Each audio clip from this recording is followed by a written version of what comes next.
Primeiramente, quero dar as boas-vindas às pessoas que estão a assistir o culto através do Zoom. E também, muito obrigado a Helena e ao Renato também pelo louvor. E hoje vou fazer uma coisa um pouco diferente, porque quando vi a escala da lista dos pregadores, eu vi que durante os próximos 3 meses, este mês e fevereiro e março, estou a pregar 4 vezes. Então eu decidi fazer um estudo sobre o livro de Mateus. E por isso temos o título, e eu vou explicar que é nada porque escolhi este título. Mas Mateus, obviamente, como nós sabemos, é o primeiro evangelho do Novo Testamento, e eu vou fazer 4 temas. No segundo tema, eu vou falar sobre o ministério de Jesus através de Mateus, aquilo que ensinava, aquilo que ele fazia. Também, depois, eu vou falar sobre o ensino de Jesus em relação ao reino, o reino de Deus ou o reino do céu, que é o título que está mais usado no Evangelho de Mateus. E depois, por último, eu vou falar sobre o ensino de Jesus, aquilo que Jesus diz acerca da sua segunda volta e como nós devemos viver enquanto estamos à espera. Mas nesta primeira vez, uma coisa que eu quero, o tema que eu escolhi hoje é como Jesus, o Mateus, devo dizer, e como Mateus, quando escreveu o seu evangelho, escreveu para mostrar aos judeus que Cristo era o Messias pelo qual estavam à espera. E ele fez isso através de citar passagens do Antigo Testamento para mostrar-lhe, olha, este Cristo é o Cristo, o Messias, pelo qual vocês estavam à espera. Porque Mateus naturalmente estava a escrever e depois era ele mesmo. Este era o Messias prometido através do Velho Testamento. Porque quando nós olhamos para o Velho Testamento, vemos o plano de Deus para a nossa salvação. Tudo lá está escrito, nós podemos ver o plano de Deus, como dizem no Velho Testamento, é o plano de Deus realizado no Novo Testamento. E por isso Mateus podia escolher aqueles versículos que falavam acerca de Jesus. E por isso eu tenho esse título que eu vi numa apresentação deste Evangelho da Sociedade Bíblica de Inglaterra, em que diz Mateus, escrito por um judeu, Mateus era judeu, para os judeus, acerca de um judeu, que era Jesus. E vou saltar vamos ver vários versículos hoje, mas para poupar os vossos dedos à procura dos versículos, eu tenho tudo escrito nas notas, ok? Então, hoje estou com notas, então é um desafio para mim. Porque normalmente quando estou a pregar, eu tenho uns pensamentos escritos, mas normalmente não estou a usar as notas. Mas hoje eu tenho que seguir aquilo que eu escrevi, então... Ok, eu vou passar...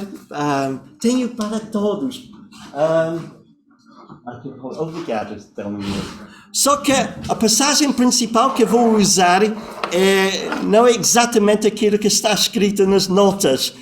Vou ler da Bíblia, porque aquilo que eu escrevi, a passagem que eu usei quando preparei estas notas, nesta manhã descobri que tem uma tendência para a língua, língua portuguesa do Brasil. Então vou ler a versão com a qual estamos mais habituados, corrigido,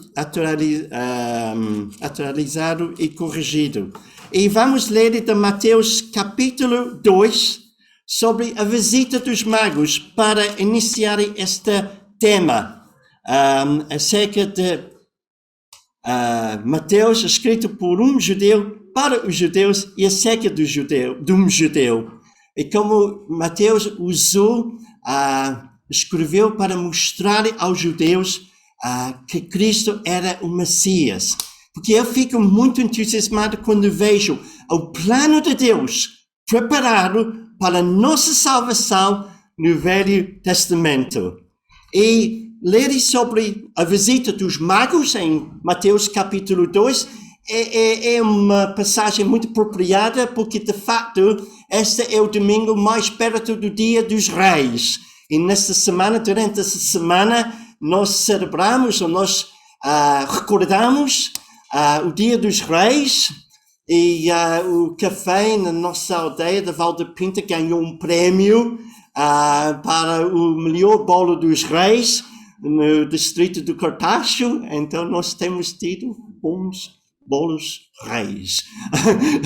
Mas ok, começando em capítulo 2, e vou ler versículos 1 até 15.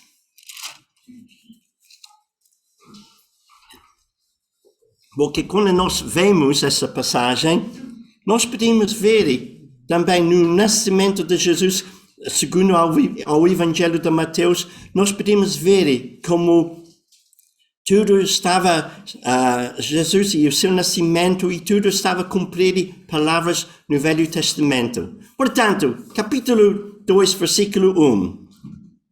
E tendo nascido Jesus em Belém da Judeia, devo dizer que esta vinda dos magos, muitas vezes os cartões do Natal, as pinturas mostram os magos junto com os pastores, mas quando nós lemos, estudamos bem, esta vinda dos magos tinha sido um tempo depois. Talvez uns meses, nós não sabemos exatamente, mas um tempo depois. E tendo nascido Jesus em Belém da Judeia, no tempo do rei Herodes, eis que uns magos vieram do Oriente a Jerusalém e perguntaram: onde está aquele que é nascido rei dos judeus? Porque vimos a sua estrela no Oriente e viemos a adorá-lo. E o rei Herodes, ouvindo isso, perturbou-se, e toda Jerusalém com ele. E congregados todos os príncipes dos sacerdotes e uns escribas do povo, e perguntou-lhes onde havia de nascer o Cristo. E eles lhe disseram: em Belém da Judeia, porque assim está escrito pelo profeta: e tu, Belém, da terra de Judá, de modo nenhum és a menor entre os capitais de Judá, porque de ti sairá o guia que há de apacentar o meu povo de Israel. Então Herodes, chamando secretamente os magos, inquiriu exatamente deles acerca do tempo em que a estrela lhes aparecera. E enviando-os a Belém, disse-lhe: ide e perguntai diligentemente pelo menino. E quando o achares, participai-me, porque que também eu vá o adora. E tendo eles ouvido o rei, partiram. E eis que a estrela que tinham visto no Oriente ia adiante deles, até que, chegando, se deteve sobre o lugar onde estava o menino. E vendo eles a estrela, alegraram-se muito com grande júbilo.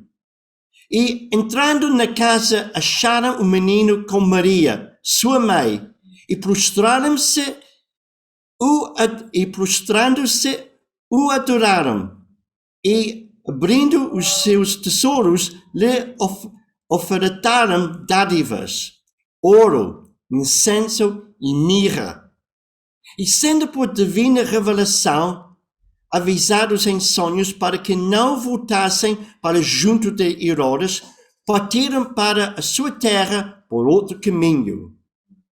E tendo-se eles retirado, eis que o anjo do Senhor apareceu a José em sonhos, dizendo: levanta-te e toma o menino e sua mãe e foge para o Egito. E demora-te lá até que eu te diga, porque Herodes há de procurar o menino para o matar. E levantando-se ele, tomou o menino e sua mãe de noite e foi para o Egito. E esteve lá até a morte de Herodes, para que se cumprisse o que foi dito da parte do Senhor pelo profeta, que diz: do Egito chamei o meu filho.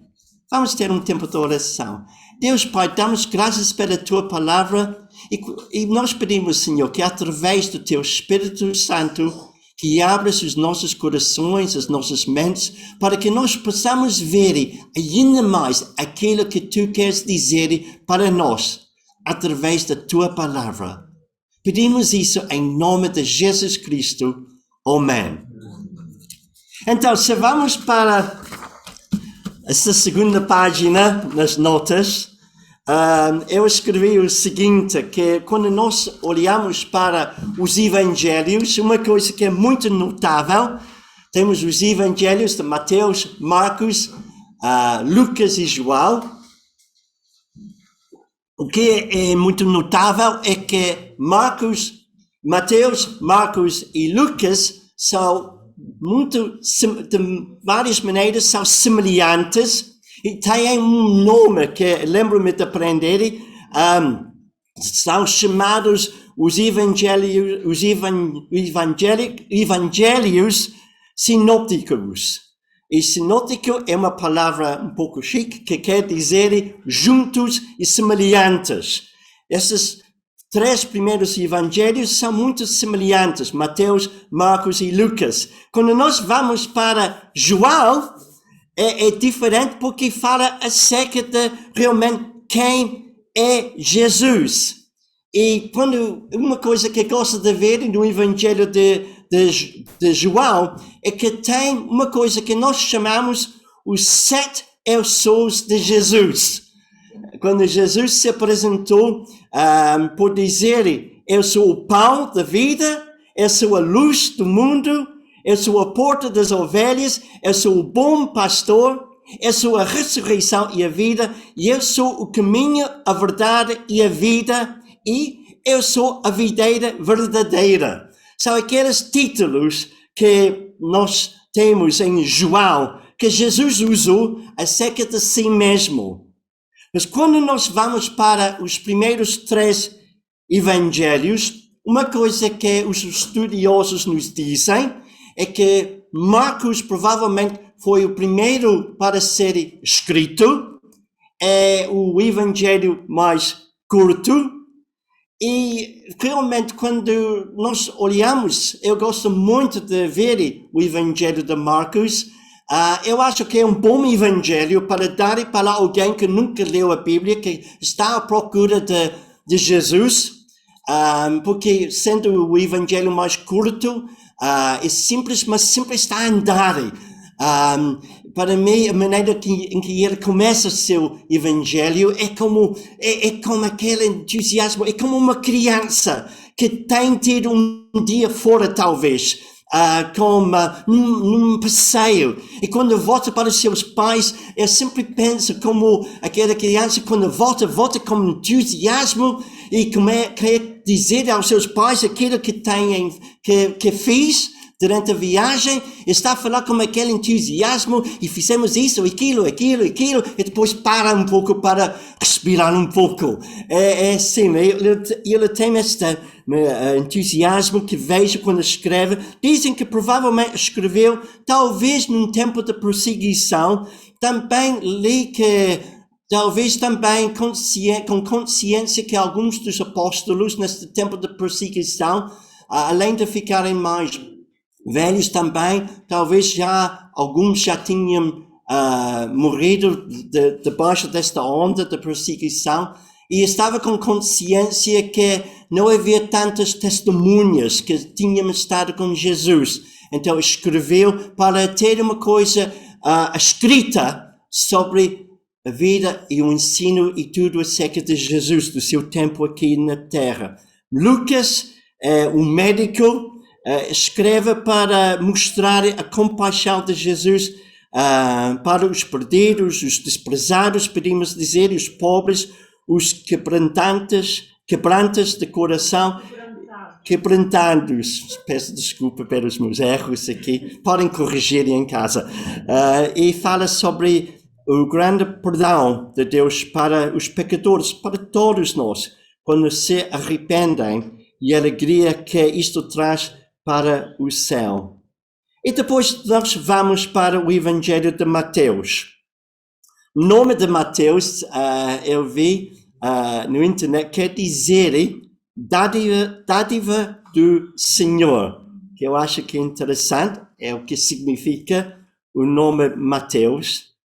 E como eu disse, um dos grandes alvos de Mateus, quando escreveu o seu evangelho, era para mostrar aos judeus que Jesus era o Messias, o Cristo. E por isso nós temos este título que eu pus, escrito por um judeu para os judeus e acerca de um judeu. E quando nós abrimos e vamos para o princípio de Mateus, eu li agora Mateus capítulo 2, mas mesmo quando nós vamos para o primeiro capítulo, nós podemos ver o que Mateus está a fazer, como ele está a mostrar. Este Jesus era o Cristo, o Messias, é o nosso Senhor. E ele começa por escrever esta lista dos antepassados, a lista de genealogia de Jesus Cristo, as pessoas, os pais, os antepassados na linha da família de José até ao nascimento de Jesus. E a nossa tendência, de facto, quando nós abrimos o Evangelho de Mateus, é para saltar esta parte. Mas, de facto, é interessante ver como, de facto, Mateus podia pôr uma linha e podia começar do princípio de Abraão e podia passar através de todas as gerações na linha de José, na linha de Davi, para mostrar onde de Jesus nasceu nesta linha, mesma linha de Davi.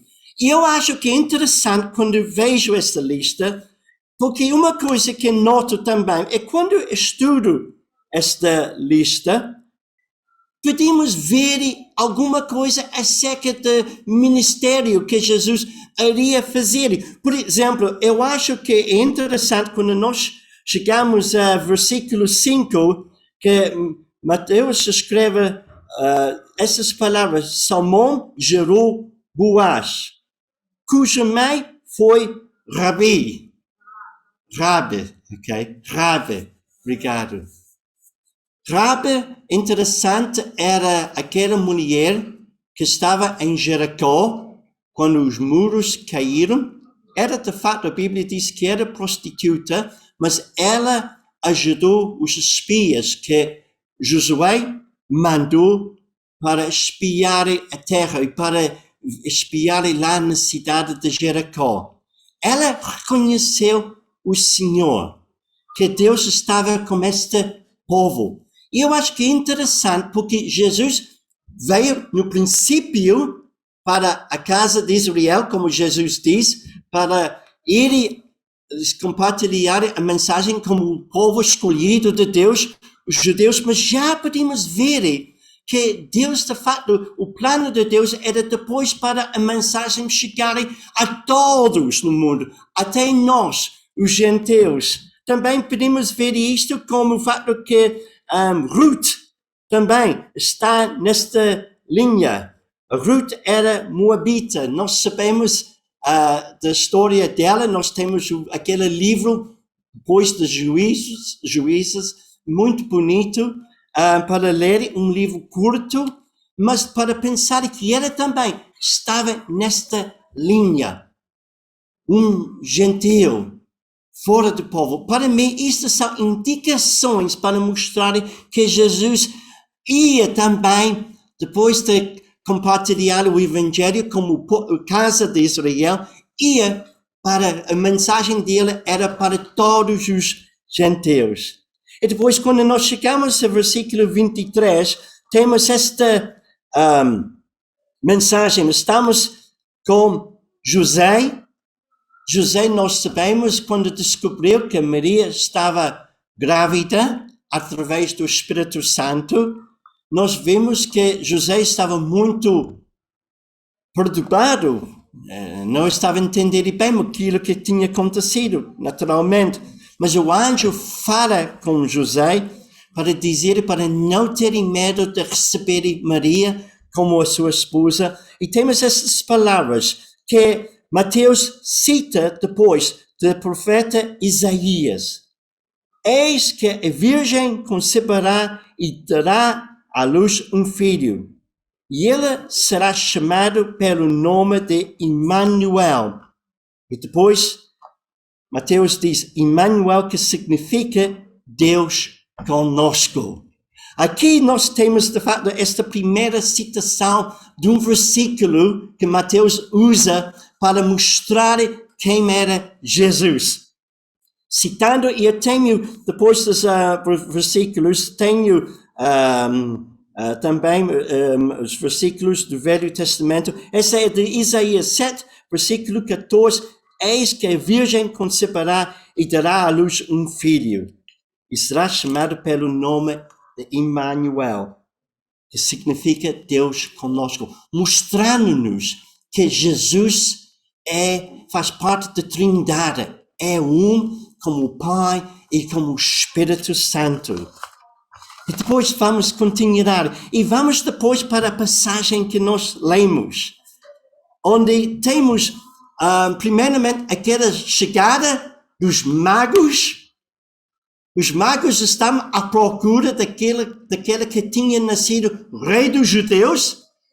Nós não sabemos realmente de onde vieram esses magos. Tem sido sugerido que estavam talvez na Babilônia, que quando o povo de Israel voltou, depois do tempo do exílio, depois de voltarem as pessoas de Israel, alguns ficaram.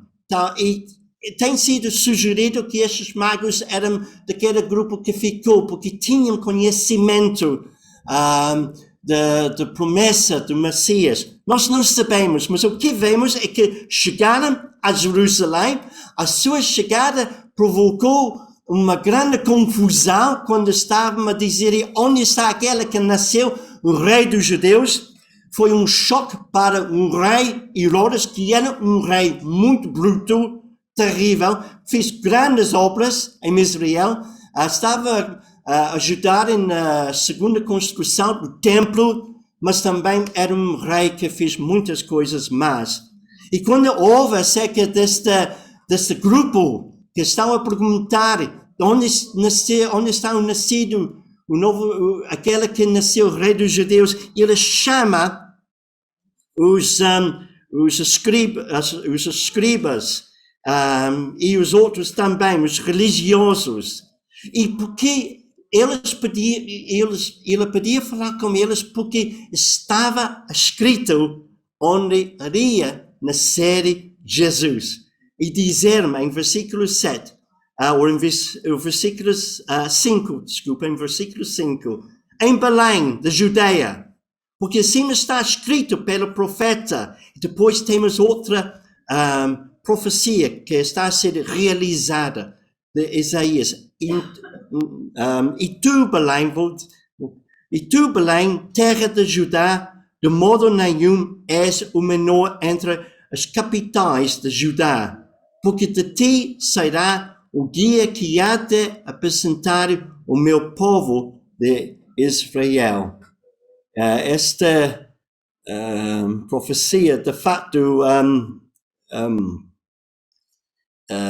acerca era do livro de Miqueias, desculpem, Miqueias, ok? Estamos a ver a realização desta profecia que vem do livro de Miqueias. E depois nós vemos, como o Senhor teve que avisar aos magos para não voltarem para Herodes e voltarem para a sua terra do outro caminho.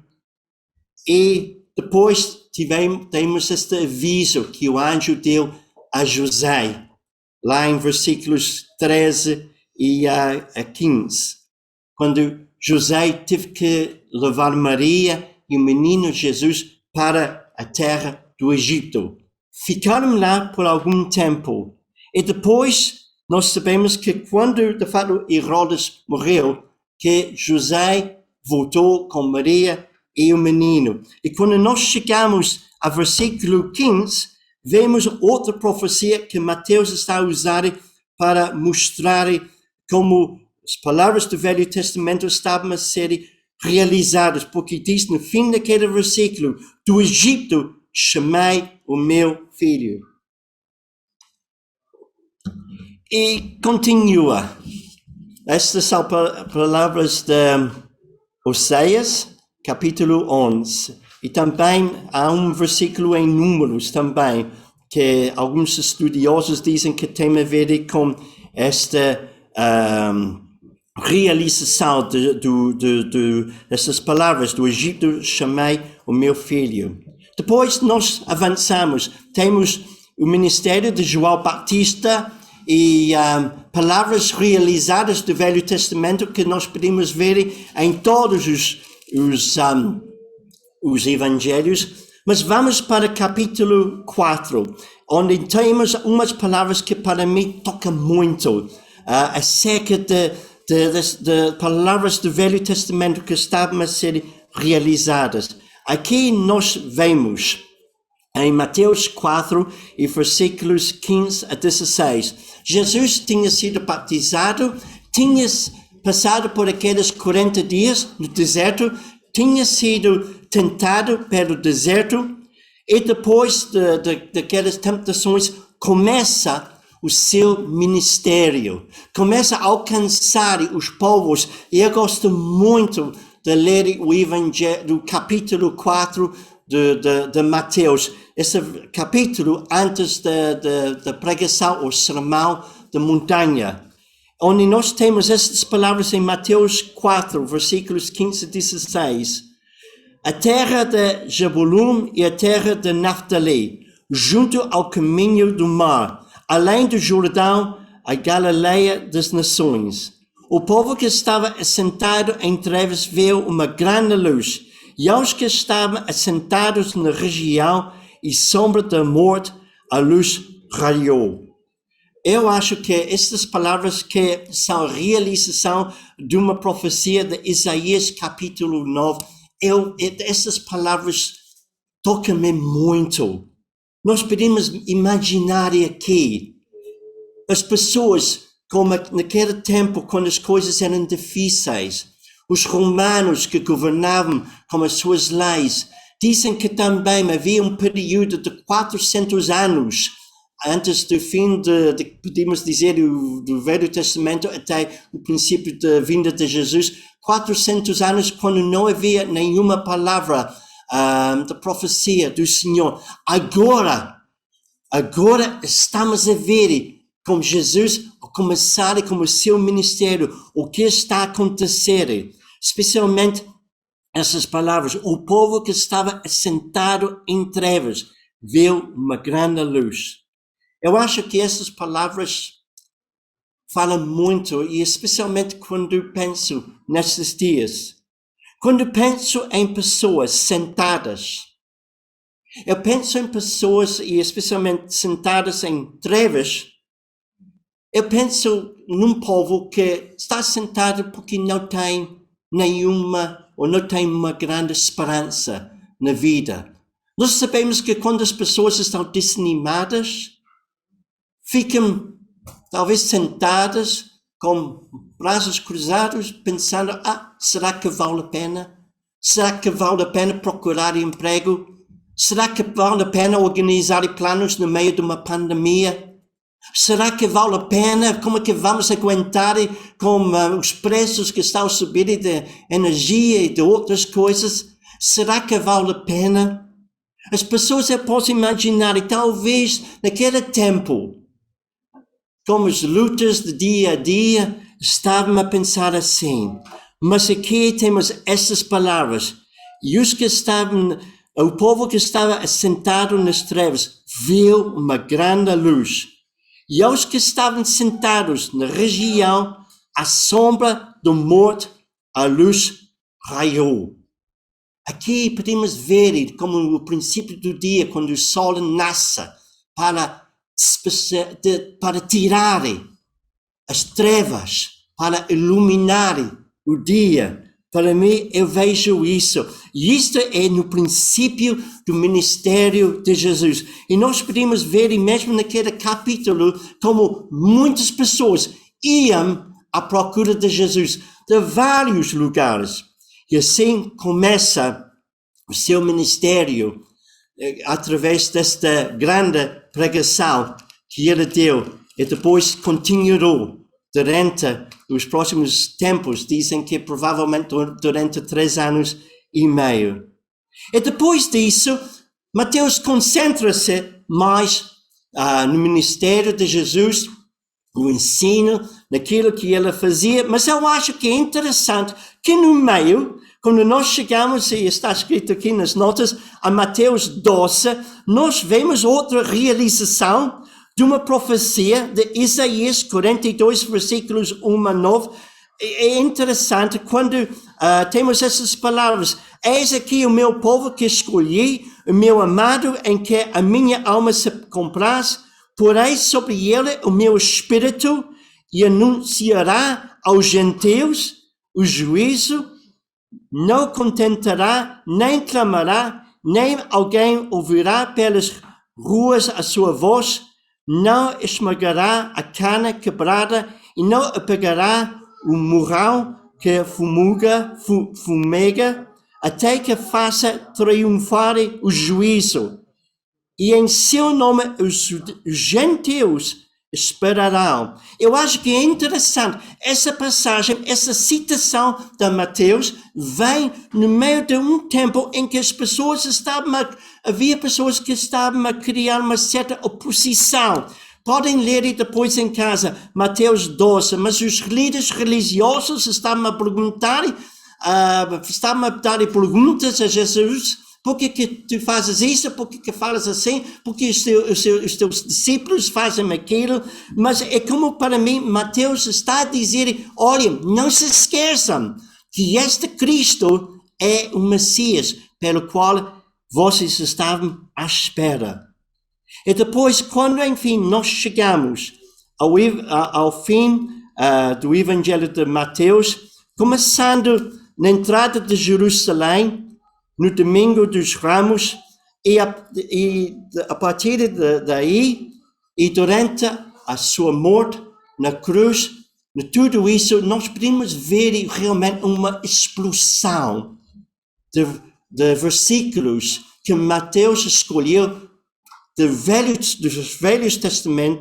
Testamento para mostrar que este Cristo, tudo que está a acontecer é a realização do plano de Deus. Eu tenho aqui várias escrituras que podem ler em casa, desde da entrada de Jesus em Jerusalém, aquelas palavras de Zacarias, quando dizei à filha de Sião, eis que o teu reino aí te vem, humilde e assentado sobre uma jumenta e sobre um jumentinho, filho de um animal de carga. Aqui nós podemos ver, e depois continua. É interessante, eu tenho uma Bíblia em inglês, e quando tem esses versículos que são do Velho Testamento, que os evangelistas usaram para mostrar como Jesus estava a cumprir e a realizar tudo que estava escrito no Velho Testamento, eles têm uma Bíblia que tem uma estrela, pequena estrela, ao lado do versículo. E quando chega a esta parte, nós podemos ver várias estrelas, porque aqui Jesus, através da sua morte e ressurreição, estava a realizar, a cumprir vários versículos escritos no Velho Testamento. Podem ler em casa essa última parte. Mas para ultimar, quando eu penso em Jesus e como tudo tinha sido planeado no Velho Testamento, em Mateus só temos algumas partes que estavam escritas acerca de Jesus. Quando nós vemos o Velho Testamento, pedimos muito mais da realização deste grande plano de Deus para a nossa salvação. Podemos ver como tudo tinha sido planeado por Deus para a nossa salvação. Muitas coisas, quando eu vejo como tudo estava preparado através do povo de Israel no Velho Testamento, eu penso no seguinte. Eu tenho aqui esta... Ai, esqueci do nome. Pular. Pular com C, não é pular, é cular. Cular, ok. É de caminha. Mas quando eu olho para esta cular, eu vejo aqui uma linha, naturalmente, que passa por cada bolinha e também por estes discos, moedas de madeira à frente, não sei como explicar. Mas quando eu olho para isto me faz lembrar do Velho Testamento, em que quando nós olhamos mesmo das primeiras páginas, mesmo no princípio, quando o homem caiu em pecado, e quando nós olhamos através de tudo que está escrito, é como se estivesse uma linha que está a passar por cada profecia, cada evento que aconteceu, que tem a ver, nós podemos ver a sombra daquilo que foi realizado no Novo Testamento. Mesmo coisas como a Santa Ceia que nós realizamos tem as suas raízes na festa da Páscoa, naquela noite, antes da saída do povo do Egito, do Israel, os hebreus, que estavam lá naquela escravidão no Egito durante 400 anos. E Deus depois mandou, através de Moisés, uma mensagem para irem matarem uma ovelha e para pôr o sangue lá fora dos postos de porta e para as famílias ficarem lá dentro das suas casas.